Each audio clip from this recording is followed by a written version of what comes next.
Hey guys, welcome back. In today's video, I'm going to talk a little bit about a recent trip fishing the Cumberland River with my buddy Doug. And the reason I want to tell you about this trip is because we fish for a different species than we normally do. You know, we normally fish for smallmouth bass, spotted bass, and largemouth bass when we're fishing the river. But when we first started off fishing this day, the current was rolling pretty good, and we could never get on a really good bass bite. So after about an hour and a half of fishing for bass, my buddy Doug started catching white bass here and there. And he was a little disappointed at first because we wasn't targeting that species. And the reason he was getting upset of targeting all these different other species is because we had a little game going. And so if you follow along on the channel, you know I fish with a few other guys. And typically when we're out there fishing with each other, we have a small little competition. I don't know if this is what we go by all the time, but a lot of times when we fish, we'll target spotted bass. And if you catch a spotted bass that's 10 inches or greater, you'll get 1 point. And if you get a bass in that's 14 inches and longer, that's 2 points. And so, you know, we just kind of keep up with the bass that we catch, accumulate the points, and then have a little fun trash talking at the end of the day. And so when Doug was catching, you know, a drum, a white bass, a gar, he was a little disappointed at first because it wasn't the species that we were targeting. But after a while, we just started targeting the white bass because that's what's biting, and we had a lot of fun catching these guys. But one of the things I want you to really pick up from this trip, and this is not the technology that you need. I'm not encouraging you to go buy new stuff for your fishing boat because you can catch these fish without this technology. But one of the things that really opened my eyes was how Doug used his shallow water anchors, also known as the power poles. The ones that he has are 8-foot power pole blades. I think there's 2 other versions.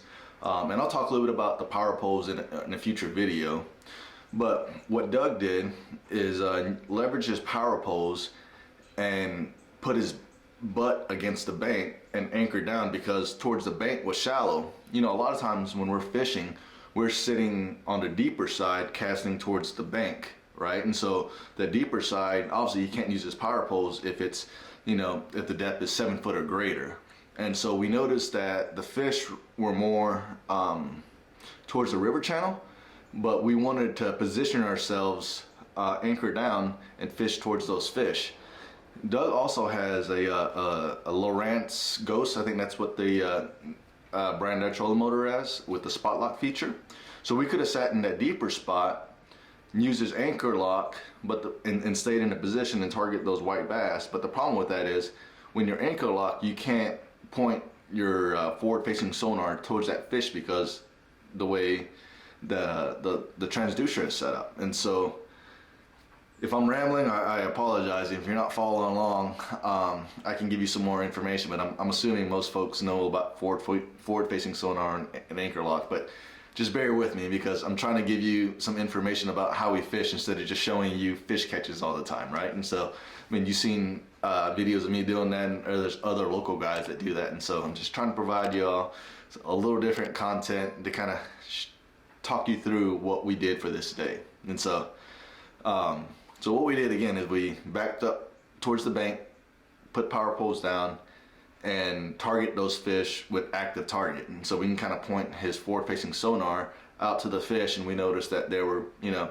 sometimes 30 feet out or 70 feet out, and we would adjust our cast accordingly. And so one of the things that I learned from this trip is that, you know, when you're trying to cast out to 70 yards with a 6-ounce weight, it can be a little challenging, especially with the wind. I'm using, you know, a medium light pole with 10-pound test copolymer line, and so I felt like I had the right equipment to get that lure out as far as I could.